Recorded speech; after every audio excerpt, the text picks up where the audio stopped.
Saya akan cerita sedikit tentang tradisi hujjah. Dulu ulama itu kelihatannya sederhana, tapi kalau berargumentasi itu hebat.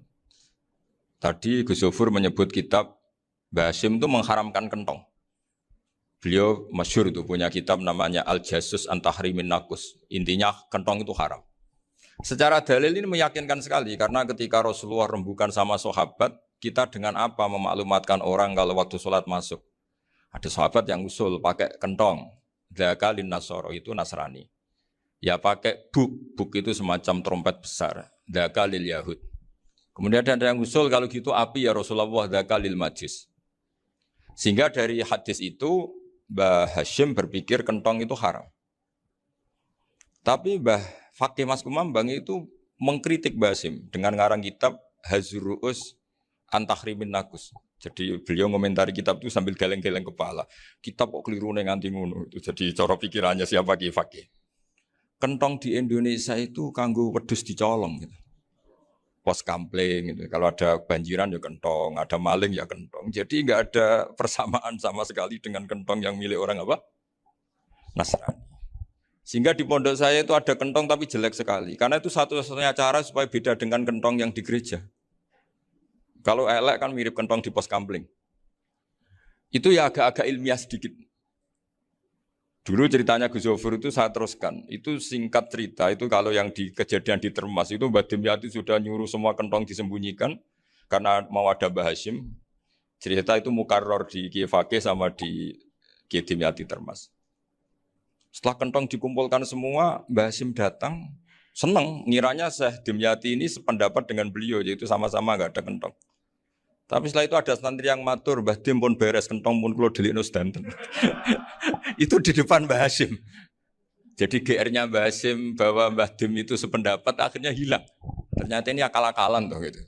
Karena santrinya matur, Mbah Dim pun beres sedanten kentong beduk sudah disingkirkan. Itu di depan Mbah Hasyim. Saking lugunya santri, nah saking ikhlasnya agak ngerti mahalus syahid ini adalah Mbah Hasyim. Saya mau meneruskan cerita Gus Zofur. Dulu, ini cerita dulu. Dulu Mbah Mun ngaji di Lirboyo, tapi Kiai Makhrus ngaji sama Kiai Khalil Harun. Kiai Khalil Harun itu adik juga sekaligus muridnya Mbah Umar Harun. Mbah Umar Harun itu generasi kedua setelah Mbah Ghazali. Beliau menantunya Mbah Ghazali, tapi ya sudah ponaan.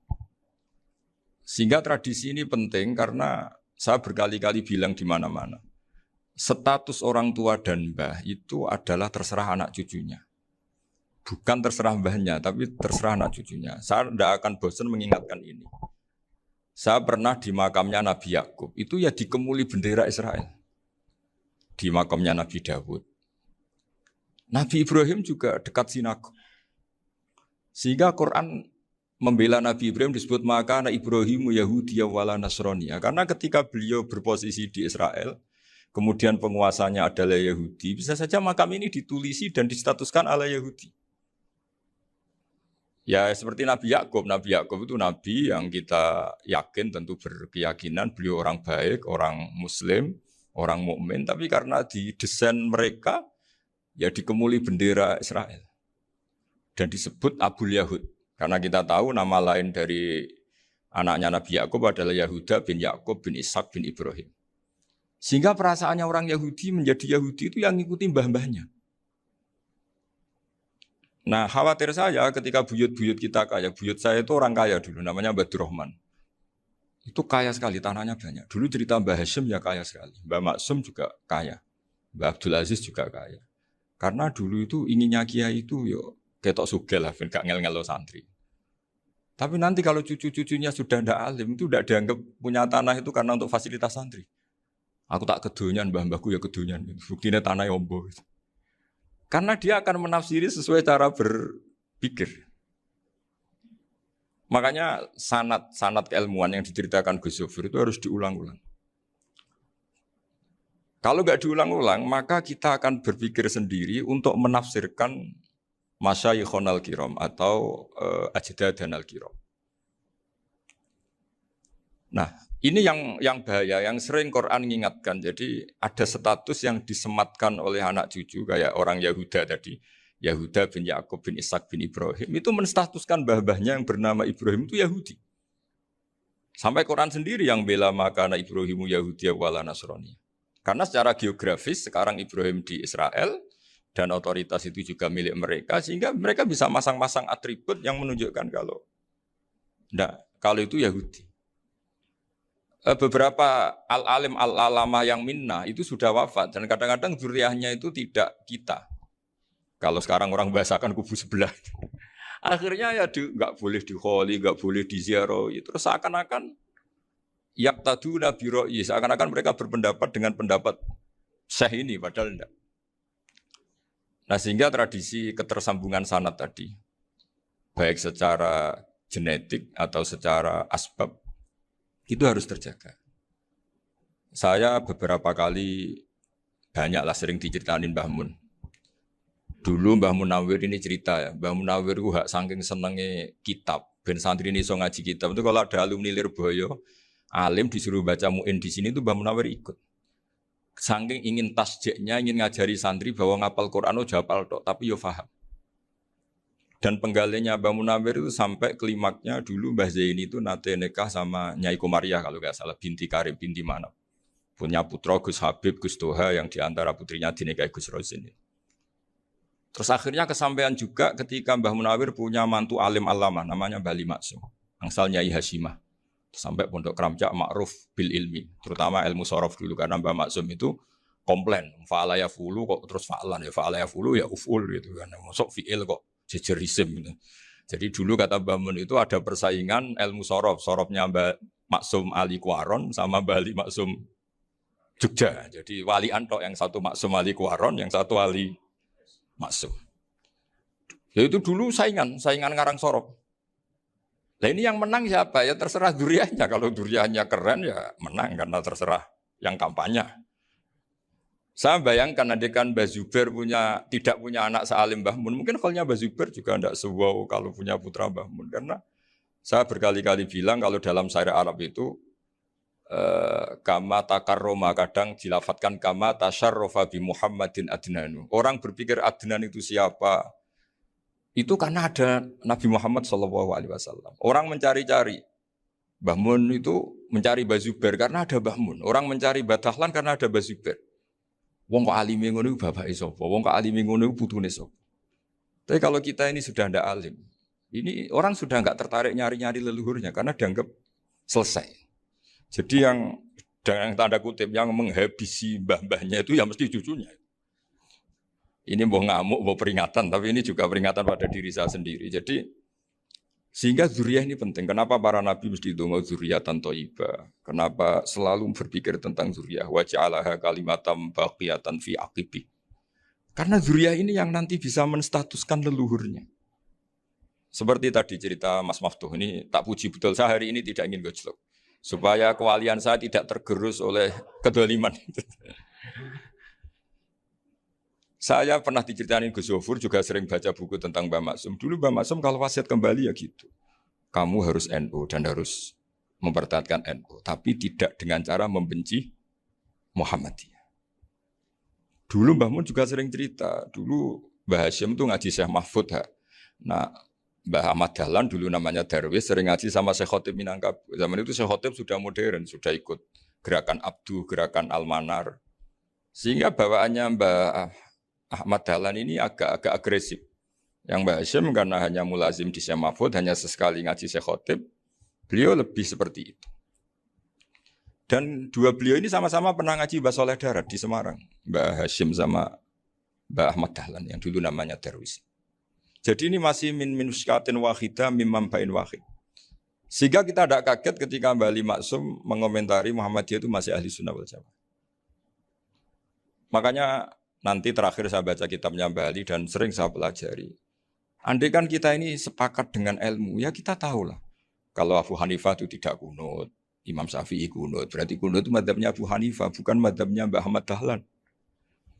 Apa tidak kunut itu madhabnya Abu Hanifah, bukan madhabnya Mbah Ahmad Dahlan. Kita kunut itu madhabnya Imam Syafi'i, bukan madhabnya Mbah Hasyim. Ini semuanya masih dalam bingkai ilmu. Adzan qobla subhi juga riwayatnya jelas. Tidak adzan ya sudah perilaku kita sudah jelas.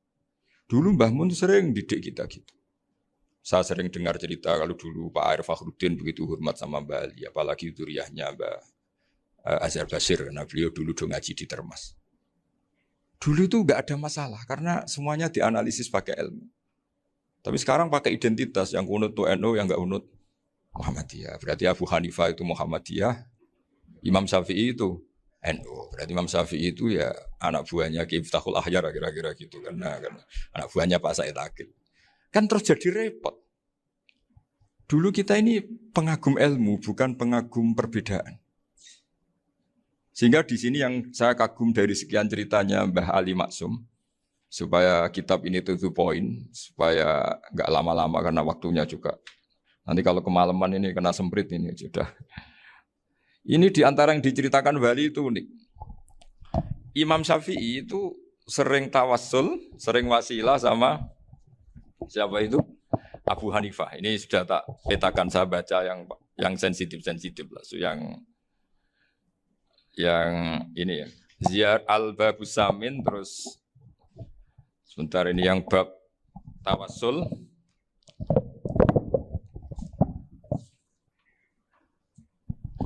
Ini di sini halaman 90, mungkin santri-santri kerap ya bisa ngecek lagi di kitab Hujjatul Ahli Sunnah. Ketika cerita tawassul, di antara yang diceritakan Bali Maksum adalah perilaku ya, bukan sekedar statement tapi apa? Perilaku. Perilakunya Imam Syafi'i atau ahwalnya kalau bahasa halusnya yang selalu ke makamnya Abu Hanifah untuk tawassul. Padahal Imam Syafi'i itu orang yang secara ilmu sering kritik Abu Hanifah. Jadi ini saya baca ini di halaman 100, jadi tawassul mulai halaman 9 berapa ini? Sampai halaman ini yang Qala sami'tu Syafi'iyya yaqul inni la atabarraku bi Abi Hanifata wa aji'u ila qabri fi kulli yaumin za'iran. Fa idza uridat li hajatun shallaitu rak'atain halaman 100 wa ji'tu wa sa'altu wa ta'ala al hajat indahu fama tab'udu anni hatta tuqda. Kanal Imam Syafi'i ayyama huwa bi Baghdad yatawassalu bil Imam Abi Hanifah yaji'u ila dorihi fayusallimu alaihi wa yatawassalu ila Allah bihi fi qada'i hajati. Terus wa yatawassalu Imam Ahmad bi Imamin Syafi'i. Jadi di antara yang diceritakan Mbah Ali Maksum itu betapa Imam Syafi'i yang terkenal sering mengkritik Abu Hanifah dalam tatanan fikih karena beliau tidak percaya ada istihsan. Abu Hanifah berpendapat adanya istihsan dan kita tahu lah ikhtilafu Syafi'i wa Abu Hanifah itu besar sekali. Tapi beliau itu tahu Abu Hanifah itu orang yang sangat soleh. Abu Hanifah itu kalau ketemu sama orang yang utang beliau itu yang lari bukan yang utang Abu Hanifah. Karena takut orangnya itu izin. Jadi kalau ketemu yang utang di jalan itu yang sembunyi itu Abu Hanifah. Kenapa engkau sembunyi? Ada yang utang saya lewat, nanti orangnya malu. Jadi setingkat Robi'ah Adawiyah itu beliau di rumah ada maling itu sembunyi. Ditanya kenapa engkau sembunyi? Malu, gak ada yang dimaling. Malu sama malingnya karena serumah itu gak ada barang yang layak dicolong itu. Itu Robi'ah dia sembunyi. Itu yang bisa niru itu Abu Hanifah. Jadi wali-wali besar ini ternyata saling menghormati dan saling tawassul.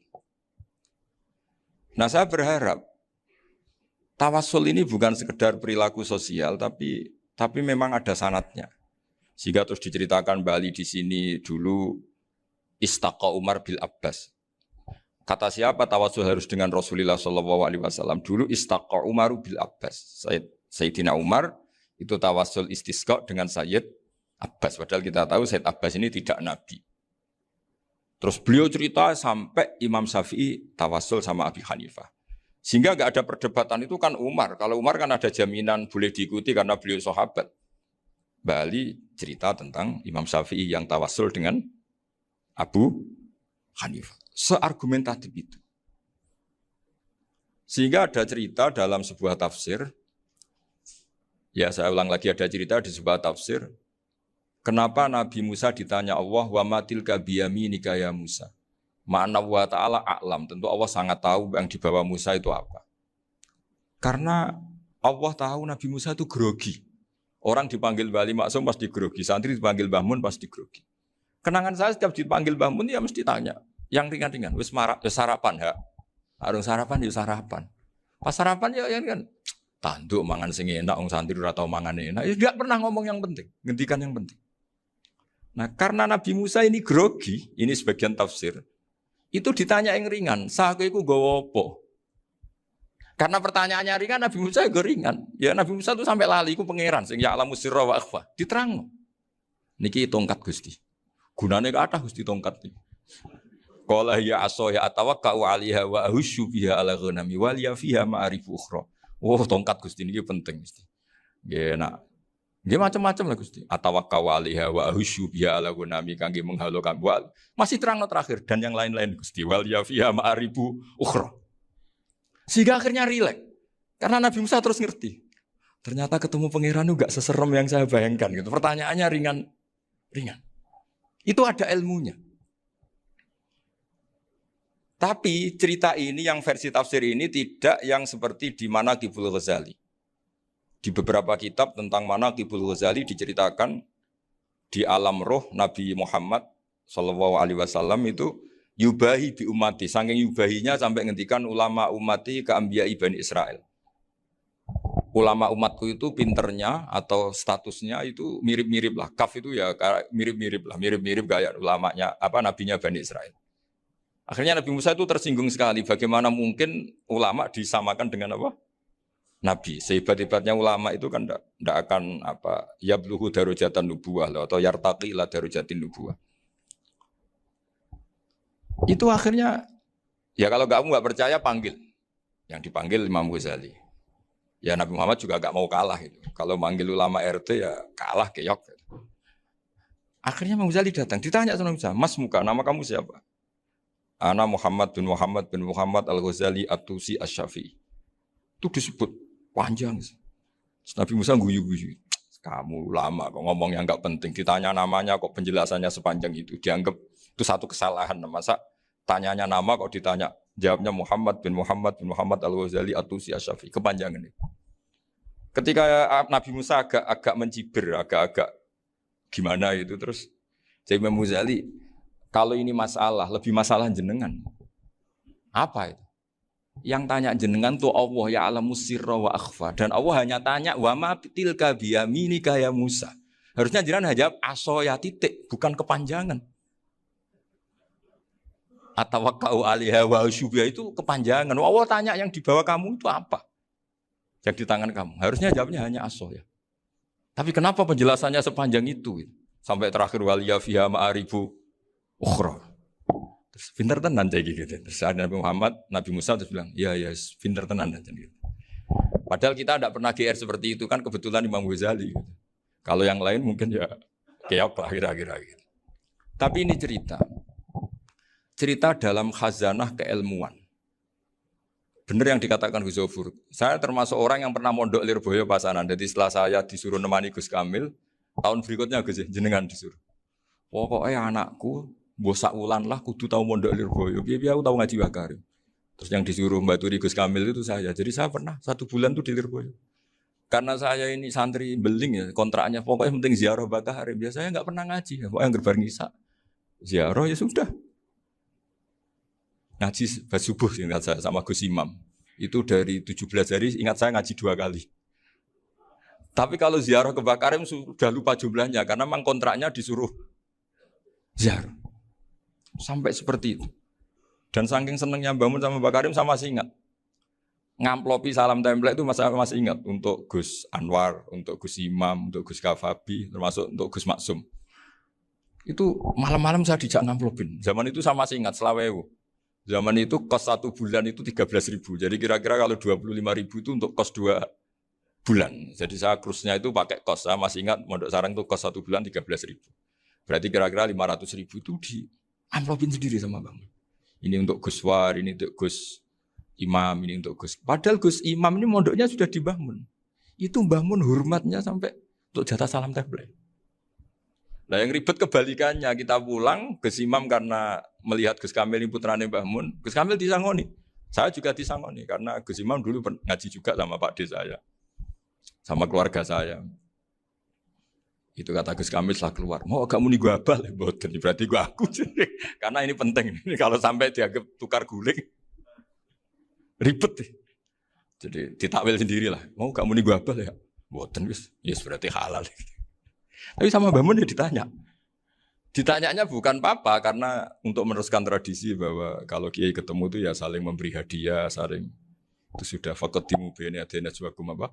Sodaku.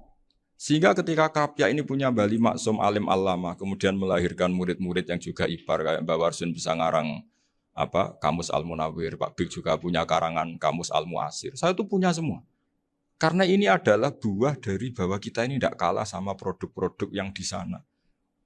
Bahwa produk di kita ini sudah cukup untuk mengantarkan orang menjadi alim alama. Dulu Mbak Zubair ke Mekah ya sudah alim alama. Gus Zufur ke Al-Azhar sudah alim. Semua teman-teman kita ke Mekah itu sudah alim semua. Padahal produk mondoknya ya tadi. Mau digojlok kiai ini, terus mangkel be keamanan biasanya. Biasanya musuh besar pondok itu keamanan. Jadi bukan berarti gojlok ibunya Gus Mafto enggak. Biasanya keamanan itu musuhnya apa? Banyak. Itu tradisi keilmuan itu harus dijaga dengan hujjah dan dengan tadwin, dengan pembukuan.